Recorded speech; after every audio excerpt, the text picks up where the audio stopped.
Hey guys, welcome back. If you're new here, just welcome. This is The Constant Show, and normally I would do like a full plot breakdown and then go into my analysis of it. This week it's a little bit different. The movie that we're talking about is Cannibal Holocaust, so instead I am going to spare you as many details as possible and address just generally my thoughts towards the film. There's still going to be major spoilers ahead, so if you want to see it, please don't. I beg of you. But if you would like to see it, now is the time. The basic plot of Cannibal Holocaust is broken into three parts. So, the first part of the story, there's an anthropologist who goes into the jungle looking for these journalists who disappeared while searching for cannibals. The second part is that he meets the cannibals, interacts with them a little bit, and recovers the tapes, and must decide what to do with them.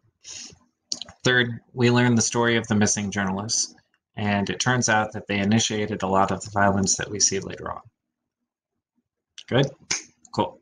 However, the plot is secondary to what the movie is really about, which is violence. We see it in nearly every context and shape imaginable, from multiple instances of sexual assault, to animal death, to self-defense, play fighting, colonization, war between two tribes, attempted genocide, threats, retribution, etc. The plot exists only as a context for it to be situated within. In-universe, every atrocity is a spectacle to be captured by the characters, either through sadistic enjoyment or passive observation. The meta-commentary is that we are subject to the same amorality. We are only one camera removed. There's a bit of dialogue when the anthropologist is on the couch later talking about his tribal experiences, and he said that the natives believed that a camera could steal your soul, that a recorder could steal your voice. And it's only when he surrenders his voice recorder to them they actually trust him, which feeds into the narrative of media distrust. The structure of the film is kind of a mess. For example, the final sequences are just a bunch of people sitting in a boardroom and then a theater watching clips of more violence. The meta-commentary being the way that academia and media shape the narratives of society. Violence committed against the majority, the journalist, is newsworthy and publishable, whereas violence committed by them is something that has to be covered up. The anthropologist even presents it as though it's to the benefit of the tribal people for this not to get out.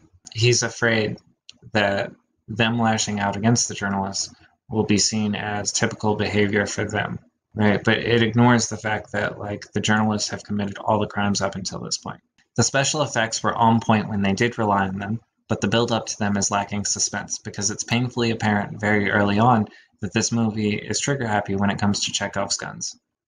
An early example, there's a woman being assaulted with an object, and the scene picks up as it's happening. We realize very quickly into the scene that no one is going to stop this, so it just kind of plays out. And a lot of the scenes are like this, where the horrible thing is already in progress pretty much the instant that we come into the scene, and all that's left to do is watch it play out. The lack of ambiguity towards outcomes not only diminishes the shock that it goes for, but much of the dramatic tension of the scene. There's an interesting question that this movie never directly attempts to answer, but nonetheless raises, which is, why does violence appeal to people? It doesn't directly, I think, but feeling does, and there's a market for every emotion. A lot of horror fans don't watch specifically for violence. The primary driver of the audience is fear. The beauty of good horror is that it allows you to access fears that you may have in a safe environment. The film's inability to recognize this prevents it from being good horror, in my opinion. Having stronger characters and a clear and present danger instead of shallow ones that are lording over their environments would have created more sympathy and heightened the impact of important events. Our main character in Cannibal Holocaust is literally never at risk. He has the perfect skill set for his environment and a technological advantage over the locals. Part of this is inherent to the point of Cannibal Holocaust because so much of it is about violence, and a huge part of violence is power dynamics. Plus, our viewpoint character is a passive observer, one camera removed. In and of itself, I don't think the plot's dependence on violence as a structural idea is necessarily a bad thing. I think there are definitely stories that have gotten away in the past with having themes and conceptual ideas be so forward in the plot that they're actually as much a part of it as any of the elements. Fairness in Harrison Bergeron, for example, is as much a part of the story as the characters are setting. However, the other core concept of this movie is controlled narratives and perspectives. from the way that our perception of the tribals is altered by the mixed chronology, to the fact that it's broken by us finally having the footage. And Cannibal Holocaust seems blissfully unaware of its internal narratives. The filmmakers brutalize animals because they can. They depict the people they champion as cannibals for half of their runtime and helpless for the other half. Most people won't make it far enough into Cannibal Holocaust to reach the point where it even goes into social commentary, so it ends up as an endorsement of the very things that it thematically opposes: sensationalized violence, imperialized racism, and a rewritten narrative that wipes the storyteller's hands clean of unethical behavior. There's a brilliance to Cannibal Holocaust, but it's just as much a cautionary tale as it is a warning. This movie is like when Alex becomes hypersensitized to violence in Clockwork Orange. This movie is like brutally mugging somebody to prove that shoplifting is a problem. This movie is like an uncensored Watch Mojo list of the darkest 80s moments. This movie is like a really edgy image board. This movie is like the Scrody McBooger balls of horror movie classics. This movie is like the inside of a porta potty, because mostly you don't really want to look at anything.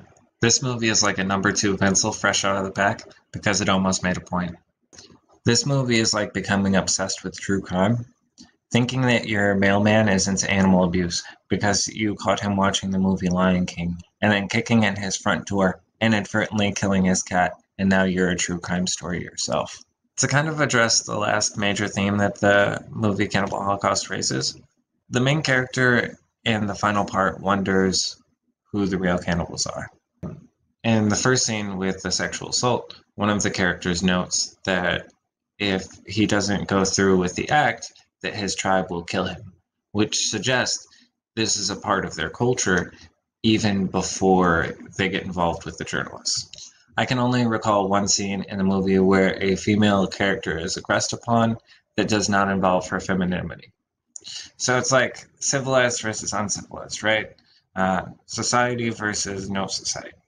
But the thing is, society can actually protect disadvantaged classes. A good example of this is the movie itself, because at least 2 female characters who don't really do anything wrong but still get killed for it. In the wild, like, women kind of get screwed when it comes to like just human rights violations. So, society stops that from happening, and it even goes to show that point because in the final scene, one of the people who's deciding what to do with the tapes is actually a woman. Multiple characters die from infection. You could say what you want about like society's evils or whatever, but at the very least, modern medicine has done a lot to like better the human race. Like before we had society and modern medicine, like infant mortality rate is just like through the roof. Like you can see it drop just dramatically in history as like we've developed as a people. And I think the idea that like society itself is cannibals, whenever like the very concept of it is just more people working together towards common ends. And I'm defending Western imperialism. Jesus. Did you guys know that Cannibal Holocaust actually pioneered the shaky cam? Which is a really good thing for horror because it allowed it to be made on a much lower budget. Pretty cool. We got a lot of bad movies out of that. So those have been my thoughts on Cannibal Holocaust. What about you guys? What are your thoughts on it? Also, how do you feel about the new format? Tell me in the comments section down below. And shout out to Mandy Hops for pushing so hard to get me to talk about this one. Oh, also, for everybody who would like to watch a play-by-play of it, I'm also going to include one of those in the comments section down below for the description box. Terminologies. Who gets them?